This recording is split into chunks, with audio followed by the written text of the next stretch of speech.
The emergence of COVID-19 has forced the legal industry to rapidly undergo a fundamental transformation. Suddenly, law firms and legal organizations must find new ways to deliver services to and interact with their clients and the broader industry.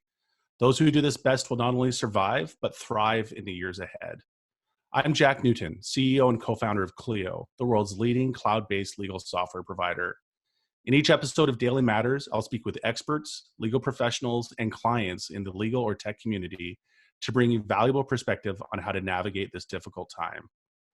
We'll explore what this new normal means for law firms, how legal professionals can find success while working remotely, and how lawyers can best serve their clients during this unprecedented situation. Judy, thanks so much for joining us on this inaugural Daily Matters podcast. We're thrilled to have you join us and are excited and interested to learn your perspective on the COVID-19 crisis. Before we get started, I hope you could just spend a minute or two introducing yourself to the audience. Good morning, Jack. Yes, I will. My name is Judy Perry Martinez, and I'm president of the American Bar Association. Many of our listeners are already well aware of you and your role. And I think, I'm particularly interested in hearing your perspective on what challenges you see lawyers facing with the COVID-19 crisis, and in particular, how you see those challenges from the ABA's vantage point. Well, first and foremost, we're all, I'm sure, most concerned about people's health and safety. And, our hearts and go out to so many lawyers across the country who we know are facing challenges, both at the personal level, first and foremost, as well as in their careers. The challenges that they're facing are significant, and many of them are having to work in different ways, think in different ways, and most importantly, we know that lawyers put at the top of their list their care and service to their clients. And so what we're doing in the American Bar Association is making sure that our members are equipped in order to best serve their clients under these not only new circumstances, but circumstances that are changing each and every day. And what do you, I think we're, familiar with many of the obvious impacts that COVID-19 may be having on lawyers, simply having to work from home, all of a sudden not having access to their files, not being able to interact with their staff in person, not being able to interact with their clients in person as well. How do you see the ABA helping lawyers navigate some of those obvious challenges? And I'm also curious to hear, what are some of the non-obvious challenges that you see your membership and lawyers more broadly facing? Well, the ABA was well prepared for this type of incident, not this particular one, but knowing that we would have to step up when our members and lawyers across the country needed us, so that they could step up for their clients.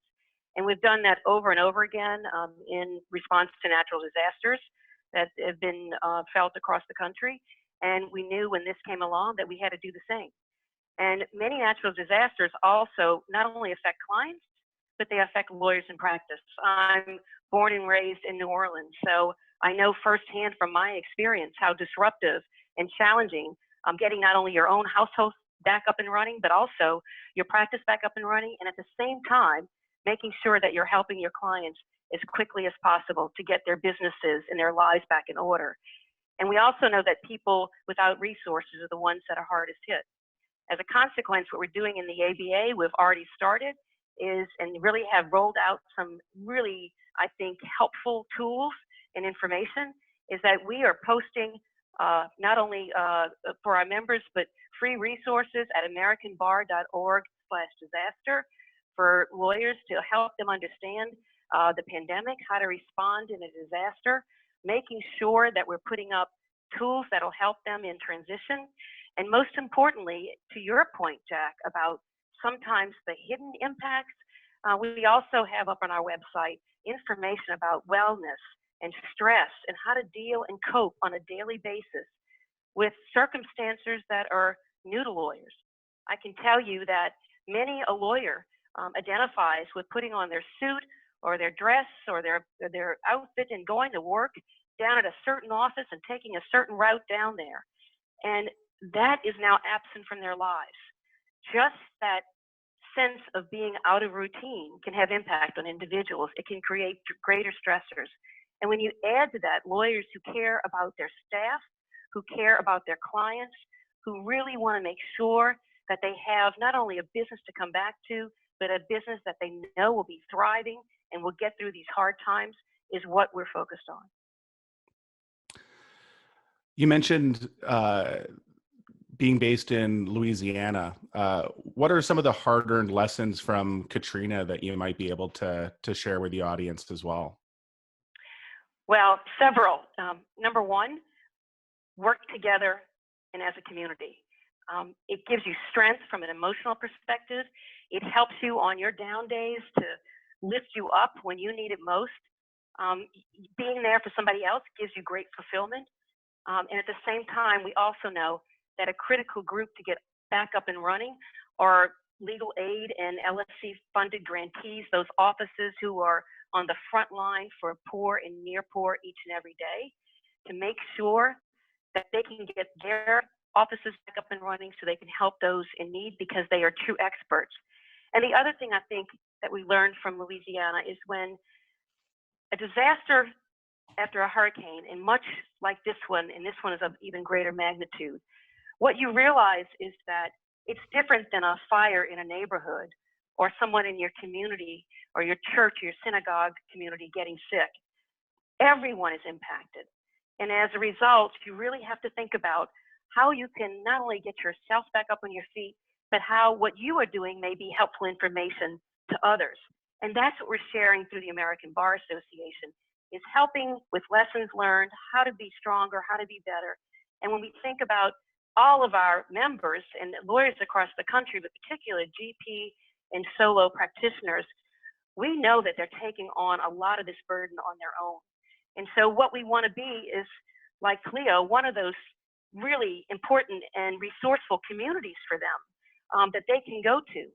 And with the resources that we're putting online, the CLEs that are available to members, and so much more, we know that we're going to be there for lawyers and make a difference.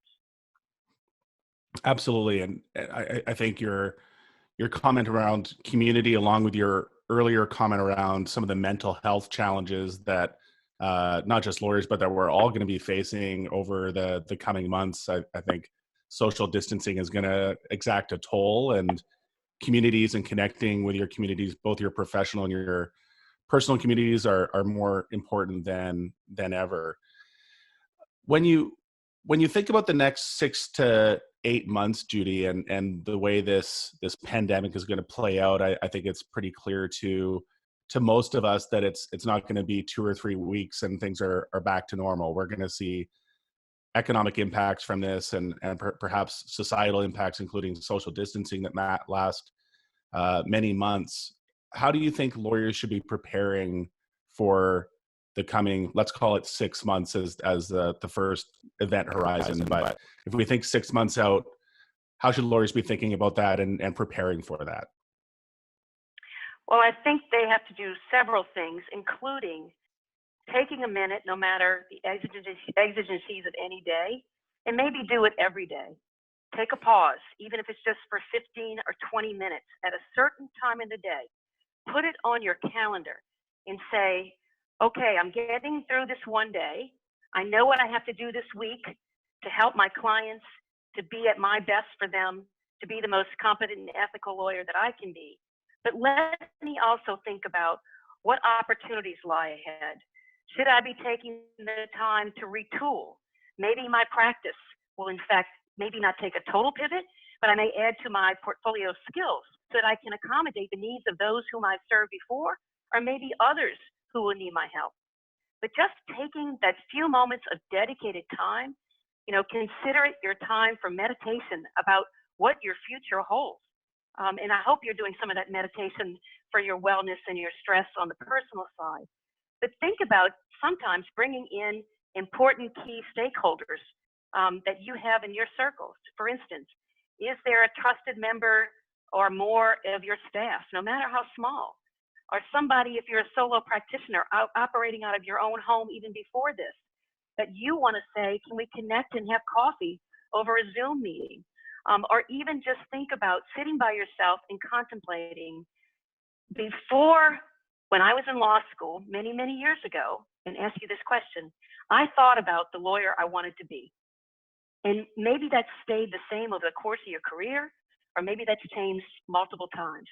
This is a moment for you to grow, to get through these struggles, to learn the lessons that are helping just energize all of us in a very, very important way to do better than we did the day before.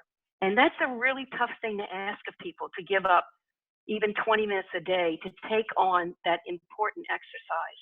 But I can tell you, I believe personally, it will do you well. I'm an early riser. I do that very early in the morning. And it takes a bit of discipline to think about the future and not the day that lies ahead of you. But I do think it's going to pay off. That's great advice. And on the nuts and bolts aspects of things, have you seen, you've got a unique vantage point at the ABA with a huge membership and being able to see already how some of your members are navigating this challenge from a technical standpoint, a technology standpoint. Are you seeing certain tools or certain approaches to running distributed law firms, certain approaches to working with your clients in this new era starting to emerge almost as best practices? You know, it's interesting. I think law firms of all sizes are going through a massive transformation, as well as our clients.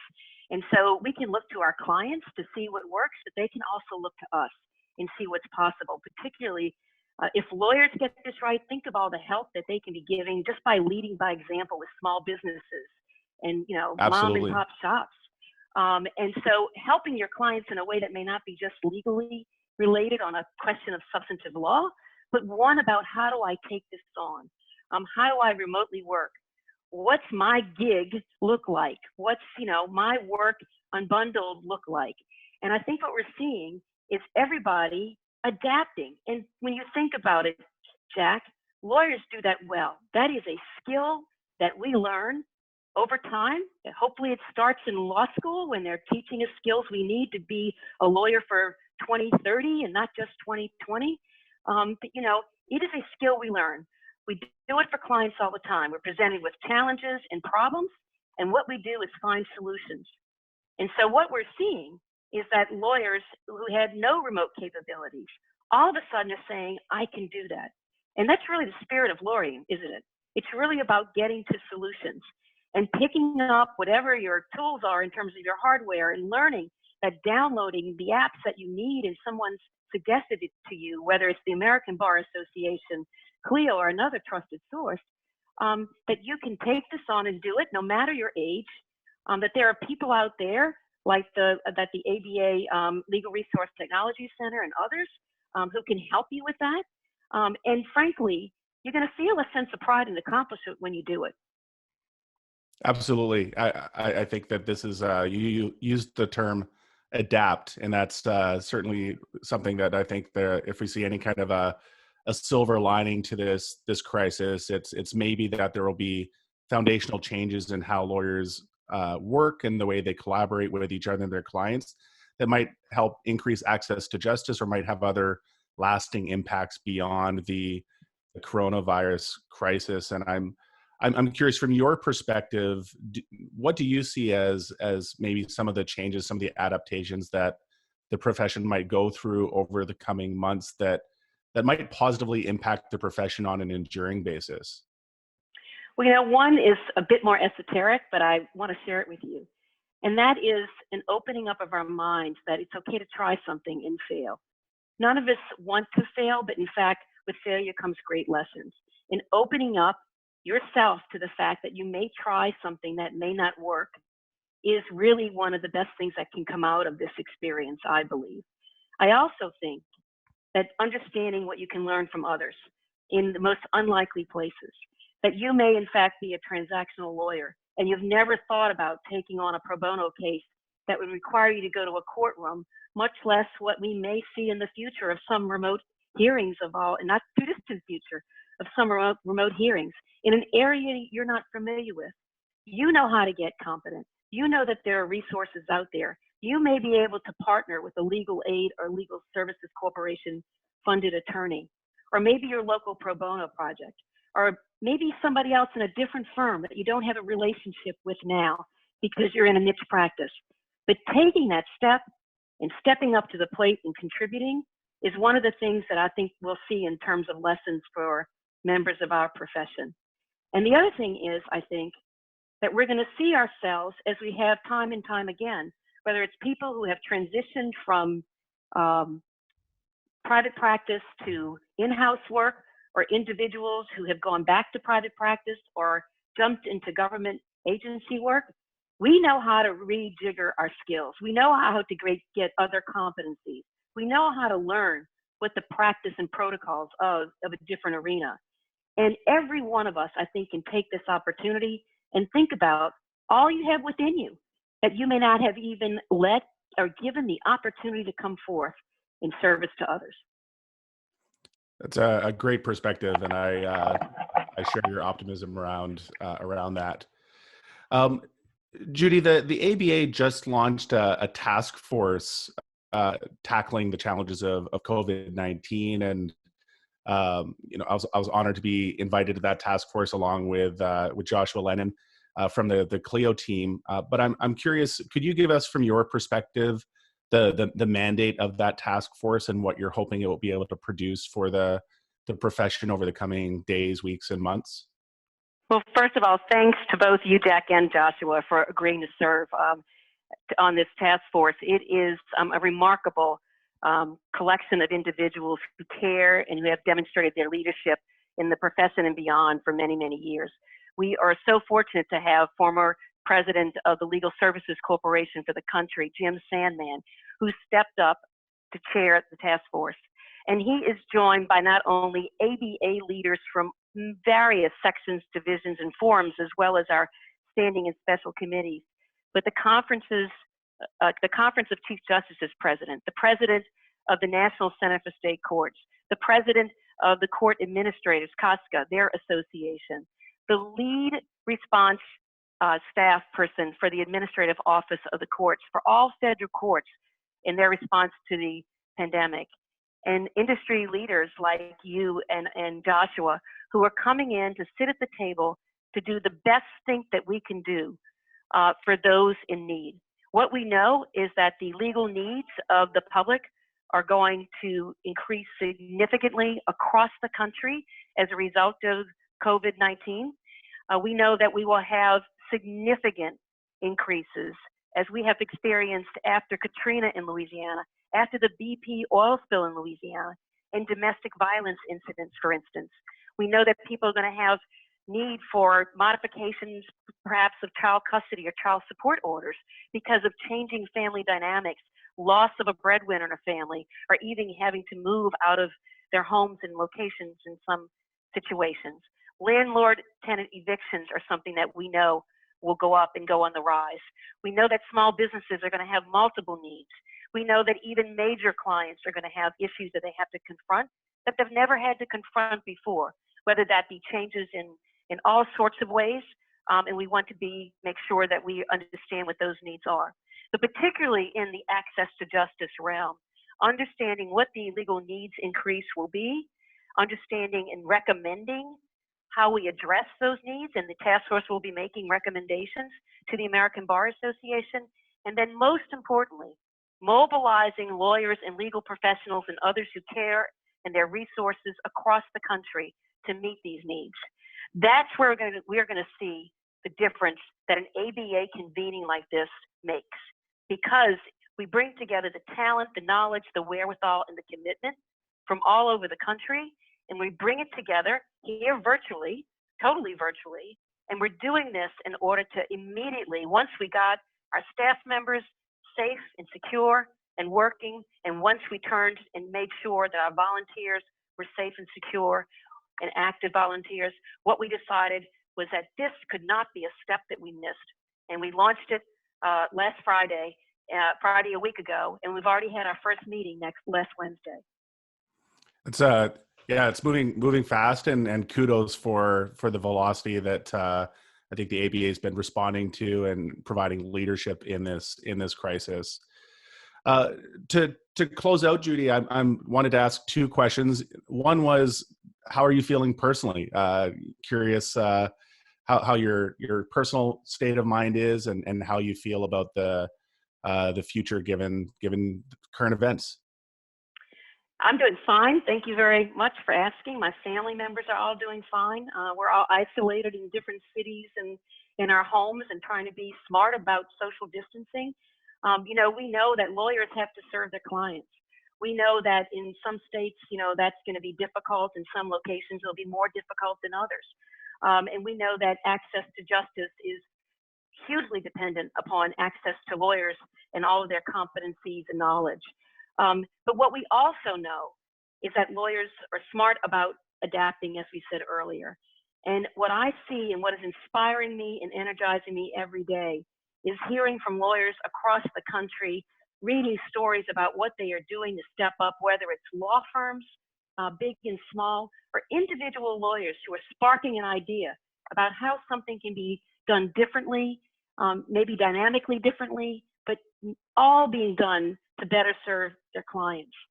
So what I can tell you is that I have a personal sense inside that is driving me every day as I lead the American Bar Association that is tuned into all of the energy that's out there and the commitment that's out there. And I know that if we do this together, we will not only come through these very difficult times, and we cannot understate the challenges that individual lawyers, their families, and their firms and their staff are having, because they are huge. But I just have a very good sense working together and using our skills that will come out of this even stronger than we were in the years before. I agree. Thank you, Judy. And to close, my final question, and you've touched on many aspects of this over the course of our conversation, but I'm curious to hear what you see as the opportunities for the ABA in the path forward, and in particular how our listeners might be able to take advantage of the ABA to lean on the NBA in this crisis, and where can they go to learn more about joining the ABA if they're not currently a member? Well, certainly AmericanBar.org is our website that has not only information about membership and all it offers, but it also tells you about the extraordinary CLEs that we are pushing out in direct response to the pandemic. AmericanBar.org/disaster has all of those disaster resources and disaster response resources that I spoke about earlier, Jack. Great. And I can tell you that those are terrific and they're resourceful. The wellness resources are there as well. But I want to take a moment and also congratulate Clio and say thanks for all you're doing to make sure that we are, responding as a community in so many different ways to all the needs of lawyers across the country. I appreciate that. Thank you. Good and the resources that I know that the American Bar Association offers, as well as I know that Clio and other industry players and leaders are offering. Again, I think that lawyers are going to find that we'll come out of this and we'll be there for each other, and that we'll come out a stronger profession for those whom we serve. All right. Well, we're agree. We're in this together, and hope we come out stronger for it. Thanks so much for joining us today, Judy. Really enjoyed our conversation. Stay healthy and look forward to talking to you soon. You too, Jack. You too. Thank you.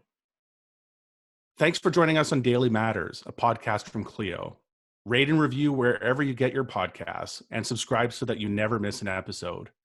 Daily Matters is produced by Andrew Booth, Sam Rosenthal, and Derek Bolin, and hosted by yours truly, Jack Newton. Thanks also to Clio, the world's leading cloud-based legal technology provider, for supporting this podcast. If you'd like to learn more about Clio, please visit clio.com. And for more resources to help lawyers navigate the challenges of COVID-19, please visit clio.com/COVID-relief.